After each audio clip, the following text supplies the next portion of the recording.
After the Lok Sabha position, the Lok Sabha Speaker position that has been decided now, it is about the Deputy Speaker. The government or the NDA specifically appears to have hardened their stance over the Deputy Speaker positions, because remember earlier it appeared was the leaders of the ruling party trying to reach out for a consensus, but according to the government sources right now, no talks with the opposition on Deputy Speaker. This is very interesting what the development is, because remember it appeared that India Bloc and specifically led by Trinamool Congress were pushing for Samajwadi Party's member of parliament, or the India Bloc member of parliament from Faizabad, where Ayodhya is, Avdesh Prasad, to be fielded as a deputy speaker's position. But according to the government sources, that no, there is no talks, there is no consensus that's needed on it. So what exactly is unfolding with regard to Deputy Speaker? Meanwhile, because Avdesh Prasad's name has come forth, listen in to what he has to say. सभी आदरणीय दलीय नेताओं का अभिनंदन करता हूं, स्वागत करता हूं और बधाई देता हूं और उनके सबके प्रति आभार प्रकट करता हूं। हिंदुस्तान की उम्मीद आदरणीय अखिलेश यादव जी पर सब कुछ निर्भर करता है। I want to immediately bring in Himanshu Mishra for the latest on this. Himanshu, कल तक तो ये प्रतीत हो रहा था कि जब बात लगा कि डिफेंस मिनिस्टर जो है राजनाथ सिंह, लखनऊ एमपी, उन्होंने कांटेक्ट किया है ममता बनर्जी को, ममता बनर्जी ने कहा है अवधेश प्रसाद होने चाहिए। अब सरकार की तरफ से सूत्रों से ये लग रहा है कि कोई बातचीत नहीं हो रही है। But can we say that deputy speaker's position will be very crucial now?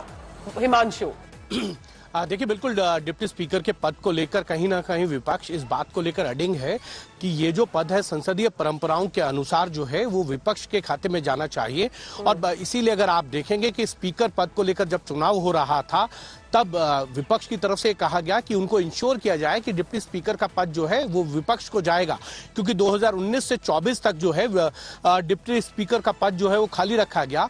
और भारतीय जनता पार्टी ये चाहती थी कि उस वक्त जो है बीजेडी के सांसद भर्तृहरि मेहताब को जो है वो डिप्टी स्पीकर का पद दिया जाए, लेकिन नवीन पटनायक जो है वो नहीं राजी हुए और इसीलिए डिप्टी स्पीकर का पद जो है पूरे 5 साल खाली रह गया। और विपक्ष इसी संदेह में जो है उनको लगता है कि डिप्टी स्पीकर के पद को लेकर अगर अभी लड़ाई नहीं लड़ी गई तो सरकार इस पद को पूरे 5 साल तक जो है वो खाली रख सकती है। लेकिन डिप्टी स्पीकर का चुनाव कब हो ये तय करते हैं लोकसभा स्पीकर, और लोकसभा स्पीकर जब चाहेंगे तभी जो है डिप्टी स्पीकर के पद को लेकर जो है वो इलेक्शन होगा।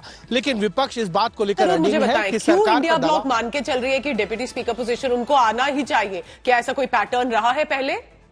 देखिए, बिल्कुल पैटर्न रहा है और इसमें कोई दो राय नहीं है कि विपक्षी दलों को जो है ही डिप्टी स्पीकर का पद दिया जाता है। अगर आप देखेंगे तो अटल बिहारी वाजपेयी की सरकार के अंदर जो है वो डिप्टी स्पीकर का पद जो है वो कांग्रेस के जो है उनको दिया गया था। पीएम सईद थे उस वक्त 6 साल तक डिप्टी स्पीकर। यूपीए के कार्यकाल में जो है पहले 5 साल जो है 2004 से 9 तक जो है चरणजीत सिंह अटवाल को ये पद दिया गया था, क्योंकि भारतीय जनता पार्टी जो है सबसे बड़ी विपक्षी दल थी। लेकिन उन्होंने अपने एनडीए के गठबंधन के साथी दल अकाली दल के नेता चरणजीत सिंह अटवाल का नाम जो है आगे किया था और वो डिप्टी स्पीकर बने थे। 2009 से 14 जो है डिप्टी स्पीकर का पद जो है वो करिया मुंडा, जो भारतीय जनता पार्टी के वरिष्ठ नेता थे और उनके वो केंद्र सरकार में मंत्री भी रहे, वो डिप्टी स्पीकर रहे। 14 से 19 जो है भारतीय जनता पार्टी ने डिप्टी स्पीकर का पद जो है वो एआईएडीएमके को दिया। थंबी दोरई उसके डिप्टी स्पीकर रहे। तब एआईएडीएमके जो है अलायंस में नहीं था भारतीय जनता पार्टी के साथ और वो एनडीए से बाहर था। लेकिन एक तरीके से देखा जाए तो बहुत ही करीबी जो घटक दल रहते हैं, जिन दलों के साथ सरकार के समन्वय रहता है, उनमें एआईएडीएमके था। बहुत से मामलों पर एआईएडीएमके ने 2014 से 24 तक सरकार का साथ दिया है और इसीलिए एआईएडीएमके के जो थंबी दोरई हैं उनको जो है डिप्टी स्पीकर बनाया गया। लेकिन 19 से 24 ये जरूर समझाएं, क्योंकि जो व्यूअर अभी ये टेलीकास्ट देख रहे हैं कि मुद्दे जरूरी है। डेप्यूटी स्पीकर पे क्यों इतनी फाइट और इतना पुश हो रहा है कि चाहे वो एनडीए हो या इंडिया ब्लॉक हो, वो चाहे कि लोकसभा स्पीकर के बाद डेप्यूटी स्पीकर भी मिलने चाहिए? देखिए, उसका कारण ये होता है, कामनाएं देती है। माननीय सदस्यगण, इस पवित्र सदन के सदस्य के रूप में शपथ तथा प्रतिज्ञान करने के उद्देश्य से हमारे संविधान में अनुच्छेद आर्टिकल 99 एवं संविधान की 30वीं अनुसूची में प्रारूप निर्दिष्ट है, जिसके अनुसार शपथ लेना संसद सदस्यों का संवैधानिक दायित्व है। हमारे संविधान में शपथ अथवा प्रतिज्ञान की एक सूचिता है, मर्यादा है और गरिमा है।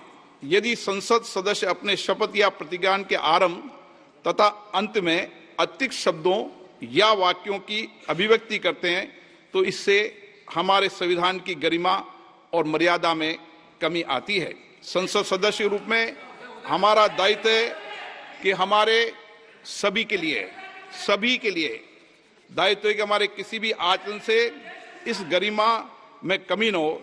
इसलिए मेरा सभी मान्य सदस्यों से आग्रह है।